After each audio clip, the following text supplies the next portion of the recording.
2023 is coming to an end, and as a fan of fighting games, I can't wait to see what 2024 can offer in terms of fighting games. We have already heard some announcements and news regarding the future releases of fighting game titles, so in this video I will list all of the known titles of 2024 and maybe some predictions too. 1. Tekken 8. This is the most anticipated game in my known list of fighting games in 2024. To be released at the end of January 2024, Bandai Namco has conducted several closed beta tests to test the game, especially the online function, and the test result has been pretty good. Most of the time, players reported that they can play against other people online smoothly, so we can have high hopes when the game finally comes out. The other thing that's worth mentioning is Bandai Namco has improved the backdash in Tekken 8. Backdashing now is faster and can go back farther than in Tekken 7. Some people already predicted that this upgrade will kill Korean backdash because KBD is a technique developed because Tekken 7's backdash is weak. If this is true, it's a good news for beginners who can execute Korean backdash. 2. Jujutsu Kaisen Curse Clash. This game is based on the popular anime of 2023, Jujutsu Kaisen.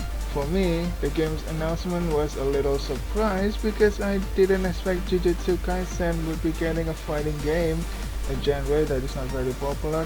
But the game is still getting an arena fighter adaptation, and the developer behind this game also has experiences making arena fighters based on the Naruto franchise before, so we can expect this game to be good too. The unique gameplay element from this game is it is 2 versus 2 gameplay mechanic unless you're Sukuna. It's gonna be exciting to see how the game implements this feature and to see how balanced the game will end up. With the many number of characters in Jujutsu Kaisen franchise and how various their abilities are, balancing this game sounds like it's gonna be a tough work. 3. Fatal Fury City of the Wolves. This game is a classic reborn. Most new fighting game players probably don't know about Mark of the Wolves, but this game was all the rage before SNK focused on the King of Fighters franchise. In fact, several of the characters in King of Fighters actually made their first appearance in the old Mark of the Wolves game, like Rock Howard for example. Sadly, we don't know much about this game because SNK doesn't share much detail with us. We know this game is in development and we have 2 confirmed characters, Terry Bogard and Rock Howard. Some of the characters are already teased, but that's all SNK is willing to tell us. We're still waiting for more official news regarding the characters and stages. I just hope that they don't keep us in the dark for too long. 4. Project L.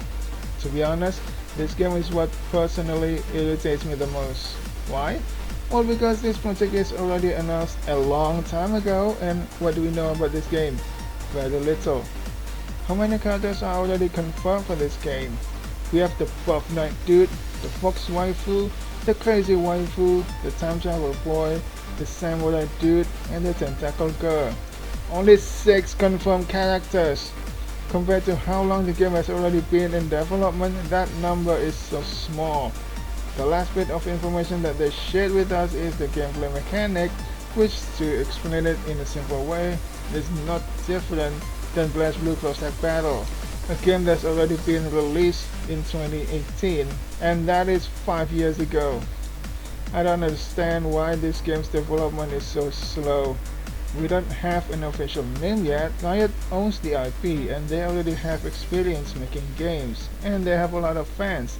I totally can't see any reason why the game's development is this slow. I don't know when the game is gonna be released.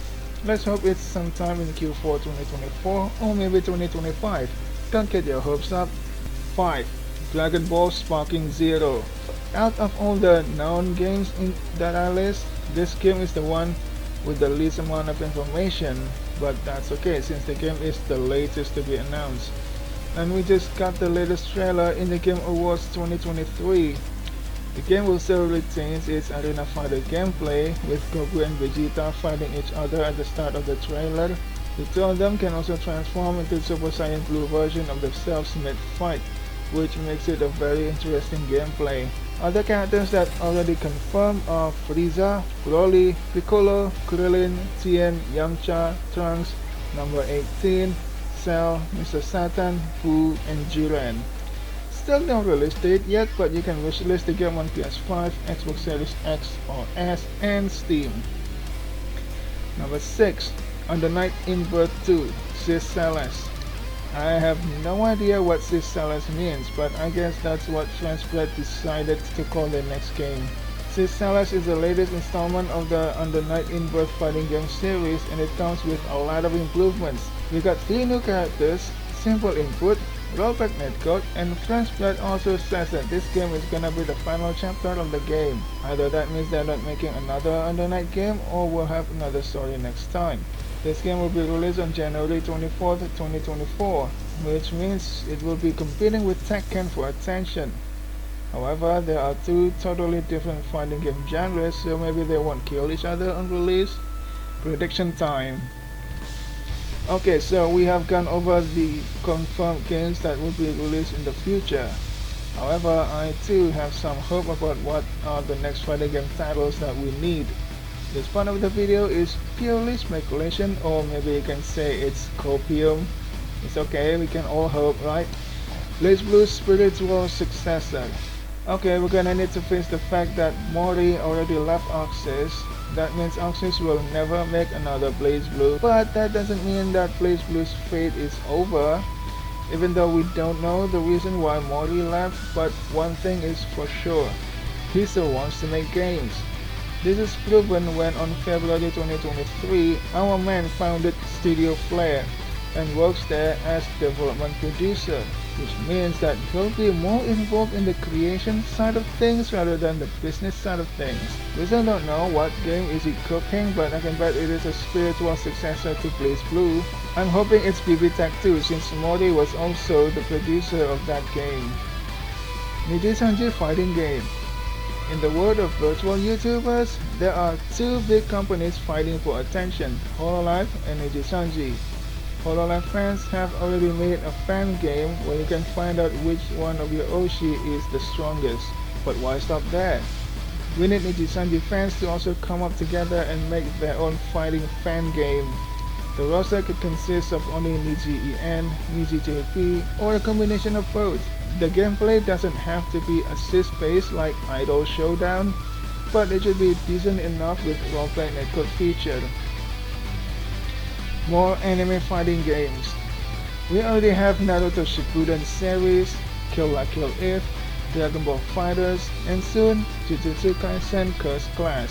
It's a sign that shonen anime and fighting games are a good mix. So why don't we have more shonen anime fighting games? We can have titles like Goblin Slayer or Rising of the Shield Hero adapted to either arena fighters like Kill La Kill If or traditional fighting games like Dragon Ball FighterZ. It doesn't have to be from a recent anime series too. JoJo's Bizarre Adventure All-Star Battle R was released in 2022 and it's from JoJo franchise. What about you? If you can have a shonen anime to get an anime adaptation, which one will it be? Conclusion. So that's it guys, that's the news and my predictions for fighting games in the future. What do you think? Is there any titles that I missed? Do you have other hopes or predictions about what future fighting games will be released? Write them in the comment, and while you're down there, why not hit the like and subscribe button? Do you notice the animation when I say subscribe and like? Do you? You've watched this far anyway? See you guys next time.